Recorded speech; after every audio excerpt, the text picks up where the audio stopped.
नमस्कार, आप देख रहे हैं 4 PM। मैं हूं आपके साथ सिमरन। दिन भर की तमाम बड़ी खबरें शुरू करने से पहले एक नजर आज की सुर्खियों पर। बिहार में एक बार पोस्टर पर गरमाई सियासत। पोस्टर जारी कर उप मुख्यमंत्री तेजस्वी यादव को बताया जा रहा है भावी सीएम। राजस्थान में भाजपा के डगमगा रहे हैं कदम। एक के बाद एक नेता कर रहे हैं पार्टी से बगावत। टिकट न मिलने से नाराज वरिष्ठ नेता कैलाश मेघवाल ने किया भाजपा के खिलाफ मोर्चा खोलने का ऐलान। छत्तीसगढ़ में ईडी की कार्रवाई को लेकर गरमाई सियासत। मुख्यमंत्री भूपेश बघेल ने भाजपा सरकार को जमकर घेरा। ईडी की छापेमारी को लेकर भाजपा पर बरसे राजस्थान के मुख्यमंत्री अशोक गहलोत, लगाए गंभीर आरोप। कांग्रेस अध्यक्ष मल्लिकार्जुन खड़गे ने बालाघाट और डिंडोरी की जनसभा में भाजपा सरकार पर साधा निशाना। उत्तर प्रदेश के पूर्व मुख्यमंत्री अखिलेश यादव ने गोरखपुर में योगी सरकार की जीरो टॉलरेंस नीति पर बोला तीखा हमला। बिहार में अक्सर पोस्टर को लेकर सियासत गर्म रहती है। कभी भाजपा बनाम कांग्रेस तो कभी आरजेडी बनाम भाजपा विवाद चलता ही रहता है। अब ऐसे में एक बार फिर बिहार में पोस्टर को लेकर चर्चा तेज हो गई है। दरअसल आने वाले 9 नवंबर को लालू प्रसाद यादव और बिहार के उप मुख्यमंत्री तेजस्वी यादव का जन्मदिन है और इसी को लेकर ये पोस्टर लगाया गया है, जिसमें तेजस्वी यादव को भावी मुख्यमंत्री बताया गया है। पोस्टर पर लिखा गया है, बिहार वासियों की तरफ से भावी मुख्यमंत्री तेजस्वी यादव जी को 9 नवंबर 2023 को 34वें जन्मदिन की ढेर सारी हार्दिक बधाई और शुभकामनाएं।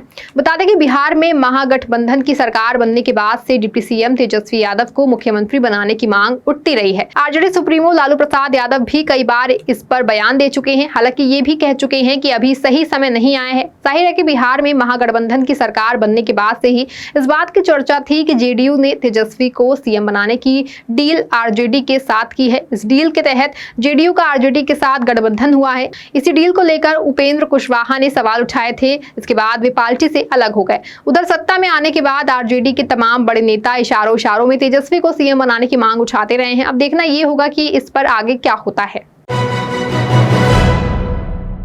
राजस्थान में जब से चुनावी तारीखों का ऐलान हुआ है तभी से टिकट बंटवारे को लेकर आपसी खींचातानी चल रही है। नेता अपनी ही पार्टी से नाराज चल रहे हैं। ऐसा ही कुछ माहौल इन दिनों राजस्थान में भाजपा के भीतर चल रहा है। टिकट कटने से नाराज चल रहे भाजपा ने वरिष्ठ नेता कैलाश मेघवाल चुनाव निर्दलीय लड़ने का ऐलान कर दिया है। कैलाश मेघवाल के इस ऐलान के बाद से राजनीति तेज हो गई है।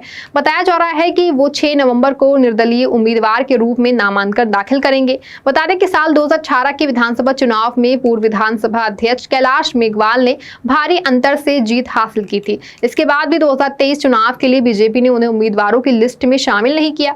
बता दें कि कुछ समय पहले ही कैलाश मेघवाल ने केंद्रीय कानून मंत्री अर्जुन मेघवाल के खिलाफ विवादास्पद बयान दिया था। वहीं कांग्रेस नेता और राजस्थान के मुख्यमंत्री अशोक गहलोत की जमकर तारीफ की थी। ऐसे में पार्टी ने अनुशासनहीनता करने के कारण कैलाश मेघवाल के खिलाफ ये कार्रवाई की है। गौरतलब है कि सितंबर से ही बीजेपी ने कैलाश मेघवाल को अपनी प्राथमिक सदस्यता से सस्पेंड कर दिया था। वहीं अर्जुन राम मेघवाल के खिलाफ भ्रष्टाचार के आरोप लगाने के चलते उन्हें सीपी जोशी की ओर से कारण बताओ नोटिस भी भेजा गया था। वैसे में राजस्थान में भाजपा पार्टी के बड़े नेता के रूप में जाने जाने वाले नेता कैलाश मेघवाल का यूं अपनी ही पार्टी से बगावत करना भाजपा के लिए भारी पड़ सकता है। छत्तीसगढ़ में इन दिनों सियासी पारा काफी हाई चल रहा है। एक तरफ विधानसभा चुनाव नजदीक है, वहीं दूसरी तरफ ईडी भी एक्शन मोड में नजर आ रही है। ऐसे में अब एक बार फिर मुख्यमंत्री भूपेश बघेल ने भाजपा पर निशाना साधा है। सीएम बघेल ने पूर्व सीएम रमन सिंह पर जोरदार हमला बोलते हुए कहा कि रमन सिंह ने 5 साल पहले उन्हें फंसाने की कोशिश की थी। उसी दिन से प्रदेश में भाजपा के पतन की शुरुआत हो गई थी। सीएम बघेल ने आगे कहा कि अब ईडी के माध्यम से मेरे खिलाफ केंद्र सरकार षड्यंत्र कर रही है। उनके भी पतन की शुरुआत हो चुकी है। इसके साथ ही सीएम ने कहा कि छत्तीसगढ़िया लोग सीधे जरूर होते हैं लेकिन न्यायप्रिय भी होते हैं। दरअसल महादेव बैटिंग ऐप को लेकर के छत्तीसगढ़ की सियासत गर्म है।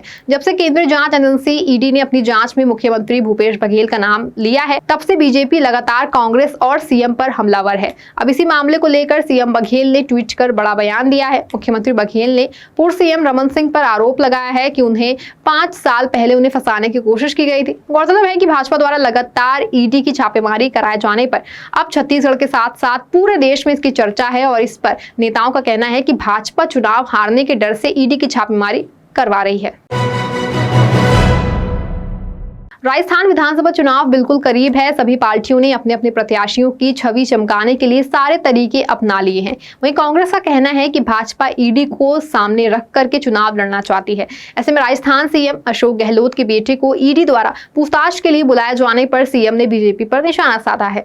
सीएम अशोक गहलोत ने बीजेपी पर हमला बोलते हुए कहा कि बीजेपी राजस्थान में कहीं नहीं है, राजस्थान में कांग्रेस बनाम ईडी है। ईडी हमारे पीछे पड़ी है। मेरे बेटे को दिल्ली बुलाया, कोई केस नहीं, कोई शिकायत नहीं, कोई एफआईआर नहीं। झूठी शिकायतें करने वाले बीजेपी की ओर से है। ईडी और सीबीआई का इस्तेमाल सरकारों को गिराने के लिए किया जा रहा है। बीजेपी ईडी के जरिए चुनाव लड़ रहे हैं। बता दें कि विधानसभा चुनाव को मद्देनजर रखते हुए मुख्यमंत्री अशोक गहलोत लगातार रैलियां कर रहे हैं, लोगों से मिल रहे हैं। अब वहीं विधानसभा चुनाव के नामांकन की अंतिम तारीख 6 नवंबर है, इसलिए प्रत्याशी अपने अपने क्षेत्र में निर्वाचन आयोग के कार्यालय में नामांकन दाखिल करा रहे हैं। वहीं ऐसा माना जा रहा है कि जोधपुर की सरदारपुरा विधानसभा सीट से कांग्रेस के प्रत्याशी सीएम अशोक गहलोत अपना नामांकन 6 नवंबर को करेंगे। बता दें कि राजस्थान में विधानसभा चुनाव को लेकर के 25 नवंबर को मतदान होने हैं। अब देखना यह होगा कि प्रदेश में किसकी सरकार बनती है। 5 राज्यों में विधानसभा चुनाव को लेकर प्रचार प्रसार तेज हो गया है। सभी पार्टियां दिन रात एक करके प्रचार कर रही हैं, साथ ही एक दूसरे पर निशाना साधने से भी पीछे नहीं हट रहे हैं। अब चुनाव प्रचार के लिए मध्य प्रदेश पहुंचे कांग्रेस अध्यक्ष मल्लिकार्जुन खड़गे ने सभा को संबोधित करते हुए भाजपा पर निशाना साधा है। मल्लिकार्जुन खड़गे ने कांग्रेस द्वारा अंग्रेजों को देश से वापस भेजने का जिक्र करते हुए कहा कि छत्तीसगढ़ में केंद्रीय एजेंसियों की हालिया छापेमारी उनके कार्यकर्ताओं को हतोत्साहित नहीं कर सकती है। खड़गे ने कहा कि कांग्रेस छत्तीसगढ़ के साथ साथ बीजेपी शासित मध्य प्रदेश में भी विधानसभा चुनाव जीतेगी। उन्होंने बीजेपी पर दोमुहा होने का आरोप लगाया। खड़गे ने भारतीय जनता पार्टी को गरीब, दलित और आदिवासी विरोधी बताया है। बता दें कि खड़गे ने इस दौरान नक्सल प्रभावित बालाघाट जिले के कटंगी शहर और मध्य प्रदेश के आदिवासी बहुल डिंडोरी के शाहपुरा शहर में आम सभाओं को संबोधित किया। साथ ही खड़गे ने पीएम मोदी पर निशाना साधते हुए कहा कि ऐसे ही प्रधानमंत्री मोदी ने पूर्व दलित राष्ट्रपति रामनाथ कोविंद का भी जिक्र किया था। साथ ही खड़गे ने पीएम मोदी पर निशाना साधते हुए कहा कि ऐसे प्रधानमंत्री मोदी ने पूर्व दलित राष्ट्रपति रामनाथ कोविंद का भी किया था। पीएम मोदी ने उन्हें नए संसद भवन के शिलान्यास समारोह के लिए आमंत्रित नहीं किया। खड़गे ने कहा कि पीएम मोदी ये दिखाने की कोशिश करते हैं कि देश में सब कुछ उनके प्रधानमंत्री बनने के बाद ही हुआ है। उन्होंने कहा कि बीजेपी बिना कुछ किए हर चीज का श्रेय लेने की कोशिश करती है। साथ ही उन्होंने मध्य प्रदेश के मौजूदा उप मुख्यमंत्री शिवराज सिंह चौहान पर भी हमला बोला। खड़गे ने कहा कि मध्य प्रदेश में बीजेपी के 18 साल के प्रशासन में कोई विकास या लोगों का कल्याण नहीं हुआ। उन्होंने कहा कि मध्य प्रदेश के मुख्यमंत्री चौहान ने इतने सालों तक बुजुर्गों, महिलाओं और बच्चों के लिए कुछ नहीं किया, लेकिन अब जब चुनाव नजदीक आ रहे हैं तो वो बुजुर्ग महिलाओं को गले लगा रहे हैं और बच्चों को गोद में उठा रहे हैं। उत्तर प्रदेश के पूर्व मुख्यमंत्री अखिलेश यादव अपने तार्किक बयानों की वजह से जाने जाते हैं। वो लगातार भाजपा सरकार पर हमलावर रहते हैं। अब ऐसे में एक बार फिर अखिलेश यादव ने भाजपा पर निशाना साधा है। अखिलेश यादव ने गोरखपुर में सीएम योगी की जीरो टॉलरेंस नीति पर हमला बोला है। उन्होंने कहा कि कहने को तो उनका बुलडोजर हमेशा तैयार रहता है, लेकिन वहीं बीजेपी का कोई नेता अपराध करेगा तो उनके बुलडोजर की चाबी जो है वो खो जाती है। अखिलेश यादव ने कहा कि मुख्यमंत्री जीरो टॉलरेंस की बात करते हैं। बीजेपी के लोग कहते हैं कि कानून व्यवस्था पर जीरो टॉलरेंस है। बाना में युवती की हत्या कर दी गई, उसके साथ क्या क्या हुआ, यही है बीजेपी का जीरो टॉलरेंस। भदोही और कानपुर में घटना हुई, देवरिया और गोरखपुर में घटना हुई, कोई मिलने नहीं जाता है। मुख्यमंत्री जब आते हैं और जाते हैं तो यहाँ पर हत्या हो जाती है। बीजेपी के नेता ने जमीन खरीदी, 6 करोड़ का चेक दे दिया, फिर ये कहकर चेक वापस ले लिया कि चेक में कुछ कमी है। चेक वापस लेकर चतुराई से चेक पकड़ दिया।